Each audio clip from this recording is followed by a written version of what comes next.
meron tayo ditong, sinukat ko na tong, tapos nanagadgad na kasaba, 6.5. Pero nung tinimbang ko to nung fresh pa, 2.5 kg siya. Tapos meron tayong itlog, 5, condensed, ibap, tapos itong margarine, bali 4 na kutsara to na puno. Itong kutsara na puno, 4 nito. Tapos tinuna na lang natin sa steamer. Tapos ito naman niyog, 2 piraso. Tapos nilagyan ko lang din siya ng tubig. Pagpiga ko, nilagyan ko siya ng tubig mga 1.5. Tapos itong kalahating kilo na sukal, hindi dito maubos. Bali, nasa 400 grams lang din yung gagamitin natin. Tapos isang cheese. Itong 160 grams na cheesy. Sa toppings naman, doon lang ako kumuha ng itlog. Nandito na yung 3 itlog. Oh. So dito, egg yolk lang yung ilalagay natin sa toppings. Tapos yung ibap, inalo ko na siya dito sa gata. So maglalagay ako dito ng 5 ka 1/4. Itong 1/4 na yung ginagamit ko kasi ito na yung nakasanayan ko eh. 3, 4, 5.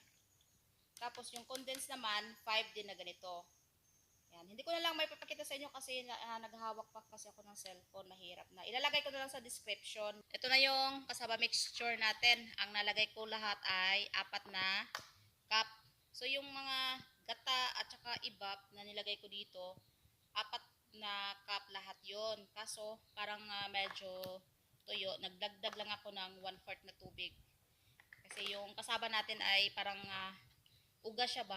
Hindi pala pinipigaan yung kasaba mga kung gagawa kayo nito hindi pinipigaan. So parang hindi matubig yung kasaba kanina kaya nagdagdag ako ng 1/4 na tubig. So maglalagay na tayo sa aluminum.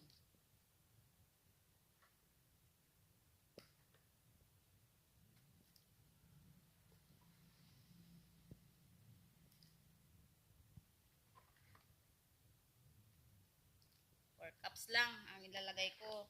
So, steam lang natin to ng 1 oras. Yan, kahoy po yung gamit ko.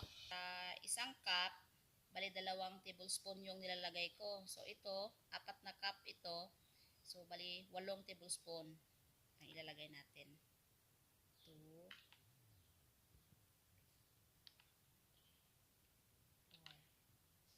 4, 5, 6, 7, 8.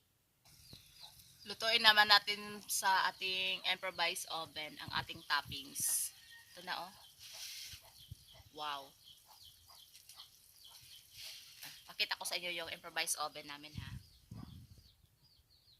Ganito siya sa taas. Sa taas lang yung apoy. Ito na lahat yung naluto natin. Nilagyan na po natin siya ng cheese. So may nagawa po tayong 250. At 4 din naman na tag 70. So, isang tab na to, 750 ml, 1 cup yung lagay natin sa llanera. So, bali lahat, 4 na cup, 4, tapos 4. So, 12 lahat na cup yung nagawa natin sa 2.5 kilos na kasaba.